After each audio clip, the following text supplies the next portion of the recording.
I'm a 28-year-old woman who just achieved a major life goal. I bought my first home. After years of saving and budgeting, I finally managed to get a cozy, small house in a nice neighborhood. It wasn't anything fancy, but it was perfect for me, a space I could call my own. It felt like the biggest accomplishment of my life, and I was so proud. My parents were thrilled when I told them. They offered to help with some light renovations, which I thought was really sweet of them. It seemed like a nice way to celebrate this new chapter, and they insisted it was just their way of supporting me. I agreed, thinking it would just be some minor painting or maybe a bit of landscaping. They were excited though, and the renovations quickly turned into regular visits. At first, it felt nice to have them around, but their helpful visits started getting a little too frequent. They'd drop by unannounced, and each time, they'd bring a new friend or a distant relative to see the progress on the house. I thought it was just a bit over the top, but I brushed it off as them being proud of my achievement. They've always loved showing off family accomplishments, especially since my younger sister, Jenna, is kind of the golden child in the family. Jenna is 3 years younger than me and has always been the center of my parents' attention. Growing up, they'd bend over backward for her, giving her everything she wanted. I love my sister, but it was no secret that she got a lot more than I did. If she wanted something,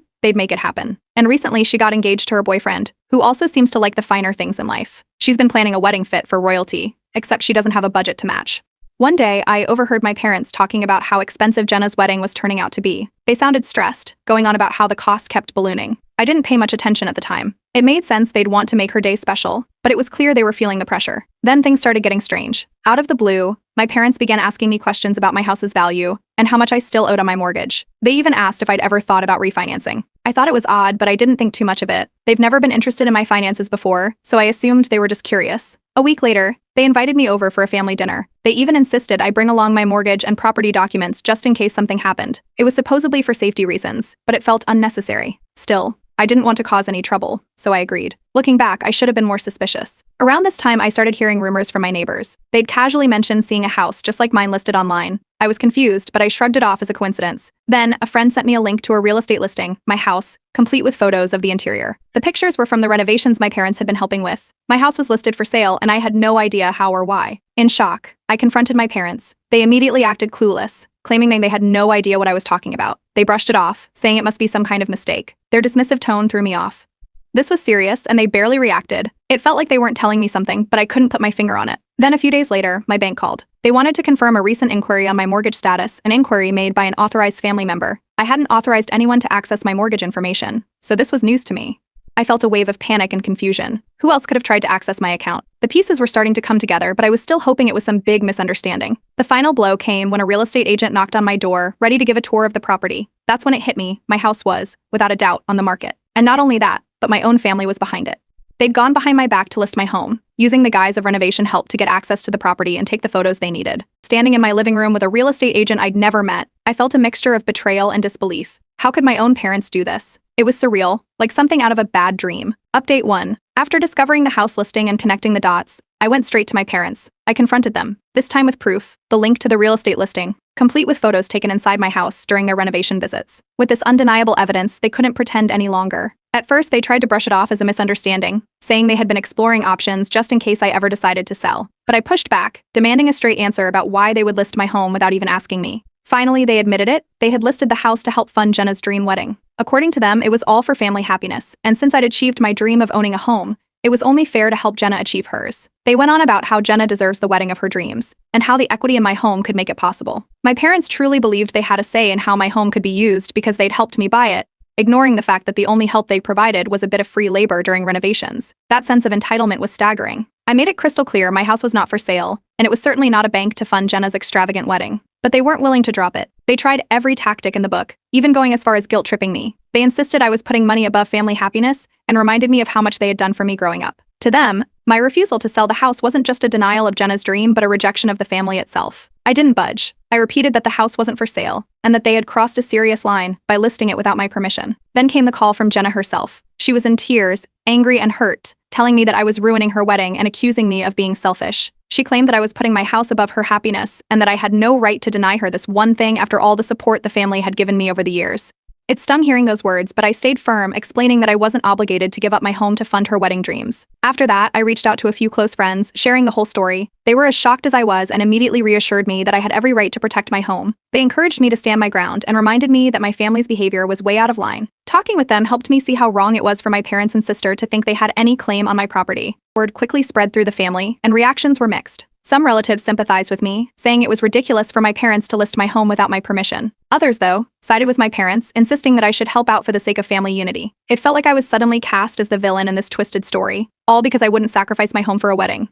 A few days later, my parents issued an ultimatum. Either I agreed to sell the house willingly, or I'd face the family's collective disappointment. They made it clear that if I didn't fall in line, I'd essentially be disowned. It was surreal to hear my own parents lay out such a harsh choice, all over a wedding that, in reality, had nothing to do with me. At that point, I knew I needed legal advice. I reached out to a lawyer, explaining the entire situation. The lawyer assured me that my family couldn't legally sell my house without my consent, but advised me to take a few precautionary steps. First, I should change all the locks to ensure no one could access the property without my permission. They also recommended securing any sensitive documents and valuables, just in case my parents attempted further interference. I followed their advice immediately, replacing the locks and securing my paperwork. But my parents didn't stop there. Shortly after our confrontation, they took their grievances to social media. They posted long, dramatic statuses about how I had turned my back on the family and was selfishly holding on to money that could make my sister's dreams come true.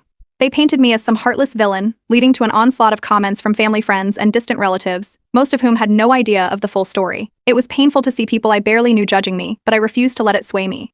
Then, Jenna's fiancé got involved. He reached out, trying to reason with me, saying I should consider the family's wishes and see how much happiness I could bring by making a small sacrifice. It was clear that the pressure was only going to keep building. I realized that if I wanted to protect myself and my home, I needed to be prepared for an even bigger confrontation. With that resolve, I prepared myself for whatever might come next. This was no longer about a house or a wedding. It was about standing up for myself and my rights. Update 2. After my conversation with the lawyer, I knew the next step was to take action. My lawyer drafted a cease and desist letter addressed to my parents, demanding they remove the listing and stop any unauthorized actions regarding my property. It was direct, laying out that they had no legal rights to the home and that any further interference could lead to serious consequences. Once my parents received the letter, their reaction was swift and intense. They were furious. Instead of backing down, they accused me of legal harassment and labeled the letter as a betrayal. They claimed I was dragging the family into unnecessary drama, all because of my selfish refusal to support my sister's wedding. That letter became the tipping point, further widening the already growing rift between us. Not only did my parents refuse to take any accountability, but they also decided to escalate things online. They posted a series of dramatic statuses on social media, painting me as the villain who was tearing the family apart over a little money. My mother posted about how I had turned against the family and how heartbroken she was that I would prioritize wealth over love. The posts were vague enough that people who didn't know the full story would assume I'd done something terrible, and it didn't take long before distant relatives and family friends started leaving comments in support of them. Some even sent me direct messages, accusing me of being heartless. Just when I thought things couldn't get worse, Jenna decided to confront me in person. She showed up unannounced at my house, clearly furious. She went on about how I was jealous of her happiness and insisted that my house had always been family property. According to her, I had no right to keep it all to myself when the family needed it for something as important as her wedding. I didn't raise my voice or get angry. I just clarified that the house was bought with my own hard-earned money, that it was legally mine, and that I had no intention of giving it up. That only seemed to make her angrier. She stormed off, leaving me to wonder how things had escalated so quickly. The next day, my parents called with a new demand. Since I wasn't willing to sell the house, they insisted I give them a large loan instead. They argued that, as family, I had an obligation to help them in any way I could, especially considering the once-in-a-lifetime nature of Jenna's wedding. I stayed calm and told them no, I didn't owe them anything, and their demands were getting out of hand. Their response was to cut off communication with me altogether. They stopped inviting me to family gatherings, and soon I started hearing from other family members who implied that I was the one who had abandoned everyone. It became clear that my parents were trying to isolate me, hoping the silent treatment would make me rethink my decision. The exclusion hurt, but my close friends stood by me. They reminded me that I was doing the right thing, and without their support, I'm not sure how I would have managed to keep my resolve. A few days later, I received a call from the real estate agent who had shown up at my house before. They informed me that, after the cease and desist letter, my parents had finally removed the listing. It was a relief, but I couldn't shake the feeling that this wasn't over. My suspicions were confirmed shortly after when I came home one evening and noticed that my locks looked different. It was subtle, but I could tell they had been tampered with. My first thought was that someone had tried to break in, possibly in retaliation for the legal letter. I immediately called a locksmith to replace all the locks again and decided it was time to install a security system. I didn't want to believe that my own family could stoop to this level, but after everything that had happened, I couldn't take any chances. The stress was starting to take a toll on me. I decided to start therapy to work through the emotional mess that this family betrayal had left me with. Every session helped me unpack the layers of guilt and manipulation that I hadn't even realized were affecting me. The therapist helped me see how deeply rooted these family dynamics were, and how setting boundaries, even with family, was okay. But my parents didn't stop. They continued their smear campaign within the extended family, creating a narrative where I was the selfish daughter who cared more about her money than keeping the family together. The story spread quickly, and before long, I was getting messages from relatives I hadn't spoken to in years, all expressing disappointment and accusing me of destroying family unity. In response, I started documenting every interaction with my parents, Jenna, and any family members who reached out. I wanted a clear record of everything that had been said and done, just in case things escalated again. Keeping a record also gave me a sense of control over the situation, as if I were finally taking steps to protect myself fully. Despite the chaos, I found my resolve growing stronger. Every attempt to guilt-trip me, every rumor they spread, it all reinforced that I had made the right choice. I wasn't going to let anyone, not even my family, undermine the life I'd worked so hard to build. Update 3. Despite everything that had happened, I ended up attending a family gathering a few weeks later. I knew I'd be walking into a tense environment, but a part of me wanted to set the record straight with everyone who had been misled by my parents' one-sided version of events. I prepared myself for anything, knowing that this might be the only chance I'd get to explain the truth to some relatives who had completely bought into my parents' story. As soon as I arrived, the tension was palpable. Some relatives shot me disapproving glances, while others looked uncomfortable but curious. It didn't take long for someone to bring up the issue in a not-so-subtle way, questioning why I was refusing to help the family during such an important time. That was my opening. I calmly explained the entire situation, starting with how my parents had listed my house without my knowledge or permission. I laid out how they tried to pressure me into selling my own home to pay for Jenna's wedding, and how, when I refused, they'd turned to spreading rumors and isolating me. The more I spoke, the quieter the room got. Some relatives looked shocked, clearly hearing the full story for the first time. Others still seemed doubtful, holding on to the belief that my parents must have had good intentions. My parents didn't like being put on the spot. They began loudly accusing me of turning everyone against them, calling me a family pariah who had always put herself above everyone else. It was dramatic, and exactly the kind of reaction I'd expected. Their outburst didn't do them any favors, though.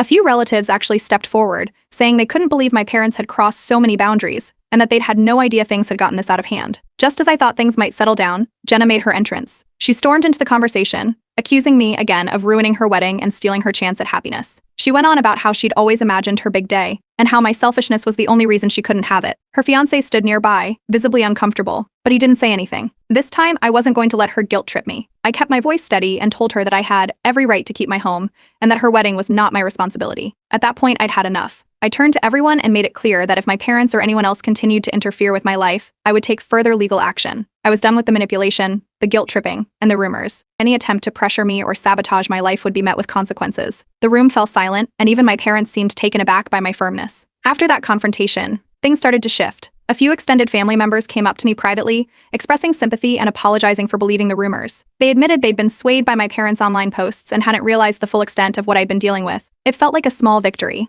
knowing that at least a few people understood my side. Feeling encouraged, I decided to take the story online. I shared a detailed account on a forum, laying out exactly what had happened, from the house listing to the family's escalating behavior. I didn't use any names, but the story was raw and honest. The response was overwhelming. Thousands of people commented, sharing their support, and even their own stories of family betrayal. Many encouraged me to stay strong, reminding me that setting boundaries was essential, even if it was painful. It didn't take long for my parents to find out about the post. They were furious, demanding that I take it down, claiming it was an invasion of family privacy. They were suddenly concerned about reputational damage, apparently oblivious to the fact that they'd already done plenty of harm with their own social media campaign. I refused. I told them that as long as they continued to spread lies about me, I'd keep the post up. I had every right to tell my side of the story. After that, I decided it was time to go fully no contact with my parents and Jenna. I blocked them on all communication channels and instructed my friends and relatives not to pass on any messages from them. Enough was enough. I needed to protect myself from their toxic behavior, and the only way to do that was by enforcing strict boundaries. A week later, I received a private message from Jenna's fiancé. He apologized for his role in the drama, admitting that he hadn't realized how manipulative my parents had been. He even said he'd tried talking to Jenna about moving forward without relying on my house money, but she hadn't been willing to listen. I thanked him for reaching out, but I knew this was still too little, too late. With the family out of my life, I finally felt a sense of relief. The security system I'd installed gave me peace of mind, and knowing that I had full control over my home again was empowering. I focused on rebuilding my stability, surrounding myself with friends who had supported me all along. They became my chosen family, the people I knew I could count on without question. I started finding new ways to enjoy my space, taking up hobbies and even hosting small gatherings with friends to fill my home with good memories. Each day, I felt more at peace, knowing that I was free from the drama and manipulation that had weighed me down for so long. That chapter with my family was finally closing, and I was ready to start fresh, creating a life defined by respect, trust, and independence. I'd learned a lot through this ordeal, and if there was one thing I'd take away from it, it was the importance of setting boundaries and standing up for myself, no matter who was on the other side. Update 4. A few weeks went by without any word from my parents or sister. I was finally getting used to the silence when, out of nowhere, an email from them popped up in my inbox. The subject line read, "Let's make amends." They wrote about how they realized the error of their ways and wanted to restore family unity. The timing felt suspicious, especially with Jenna's wedding only weeks away. The message was filled with subtle hints, emphasizing how wonderful it would be if I could put the past behind us and consider contributing to the wedding. They suggested we meet in person to talk things over, painting it as a chance for a fresh start. The tone sounded overly sweet, as if they were hoping I'd forget everything that had happened. I debated responding, knowing full well it could be another attempt to manipulate me. When I mentioned the email to my friends, They were immediately skeptical, reminding me how manipulative my family had been all along. Still, a part of me wanted to confront them one last time, just to see if they'd finally be honest. So, I decided to meet them, but this time, I prepared carefully. I told a close friend about the meeting, and they agreed to come along and wait nearby just in case things got out of hand. I also set up a recording on my phone to capture the entire conversation, so there would be no misunderstandings later. We agreed to meet at a neutral location, a quiet cafe on the edge of town. I arrived early and waited, feeling a strange mix of nerves and determination. My parents showed up right on time, and to my surprise, Jenna was with them, looking as though she was on a mission to win me over. As soon as we sat down, they launched into a heartfelt-sounding speech, talking about how they missed me and how family was all that mattered in the end. They shared fond memories, mentioning family holidays and traditions, doing everything they could to bring up nostalgic moments. I listened quietly, watching for any signs of genuine remorse. But their words quickly shifted, and soon enough, they were back to discussing Jenna's wedding. My parents started apologizing, but their apologies came with excuses. They described their actions as desperate measures taken out of love to keep the family together. They downplayed listing my house without permission, insisting they'd been pushed to the limit by the expenses of the wedding. It didn't take long before they were back to hinting at how a small contribution from me would solve everything.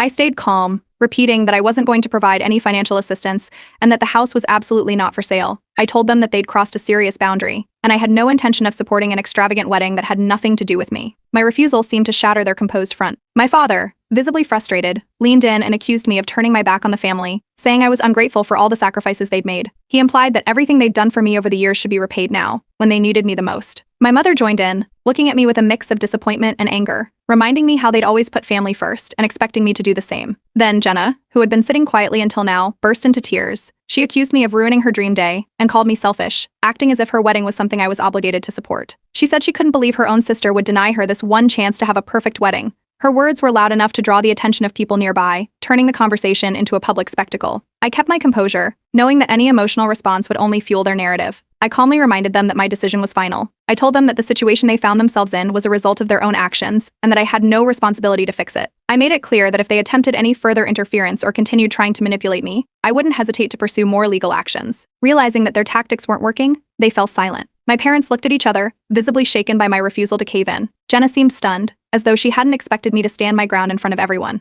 I gathered my things, stood up, and walked away, leaving them sitting there in shock and disbelief. After that meeting, I felt an overwhelming sense of finality. For the first time, I felt like I had truly drawn the line and closed the door on their manipulative tactics. I knew they had no power over me anymore, and it felt liberating. Update 5. After the public confrontation, I made a firm decision to go fully no contact with my parents and sister. I blocked them on every platform and phone number, ensuring they couldn't reach me directly. I knew they wouldn't take it quietly, and sure enough, within days, their frustrations erupted on social media. My parents started posting about family loyalty and betrayal, painting themselves as the victims of a daughter who had turned her back on them.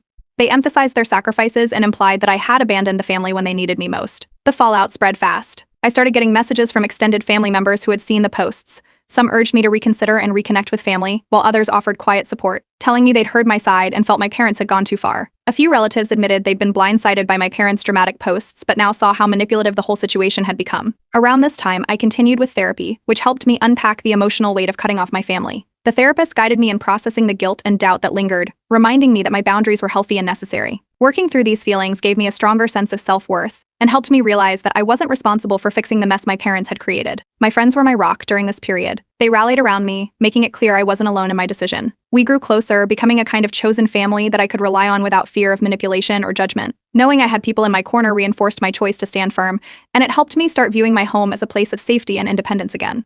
At the advice of my lawyer, I documented every interaction and incident, even filing a report about my parents' attempts to list my home without my permission. This provided a paper trail, which gave me peace of mind, knowing I was legally prepared in case they tried anything else. The lawyer reassured me that I had solid grounds to protect my property and that my parents had no legal claim to my assets. Then, unexpectedly, I received a message from Jenna's fiancé. He apologized privately, admitting he hadn't understood the full extent of my parents' actions. He said he'd been caught up in the wedding planning and hadn't realized the pressure they were putting on me. While it was a bit of a surprise, I appreciated the apology. It was one of the few genuine moments in this entire ordeal. With my family out of the picture, I focused on securing my financial stability. I reviewed my finances and felt a deep sense of appreciation for the independence I'd built. The experience made me value my home even more, knowing I'd fought hard to keep it mine.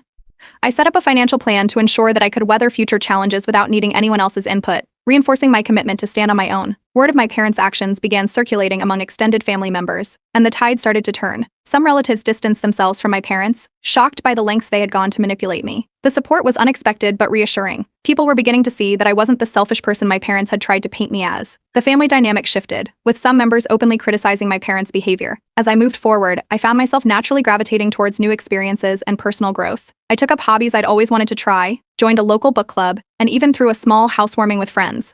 It was the first time I'd hosted people in my home without any underlying tension or expectations, and it felt incredible. Reclaiming my space in a positive way reminded me that my home was now a symbol of my independence. Occasionally, my parents would try reaching out through distant relatives or through guilt-laden messages, but I ignored every attempt. I recognized these gestures as just another form of manipulation, a way to pull me back into their web. By now, I knew better. No amount of guilt-tripping would make me forget the way they'd treated me or the lengths they'd gone to in trying to control my life. Through mutual contacts, I learned that Jenna's wedding had been scaled down significantly due to financial constraints. There was a momentary pang of sympathy, but I quickly reminded myself that it was the outcome of choices she and my parents had made.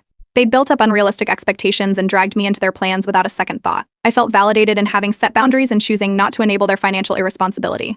The strain within the family continued, and I heard that my parents were struggling with the fallout. Some family members had started questioning their motives and actions, which seemed to be causing friction for them. Despite all this, I stayed firm in my no-contact decision, focusing on rebuilding my own life and leaving the family drama behind. Looking back, I realized how much I'd grown through this ordeal. Setting boundaries had been painful but necessary. I learned to prioritize my own well-being, and for the first time, I felt truly empowered.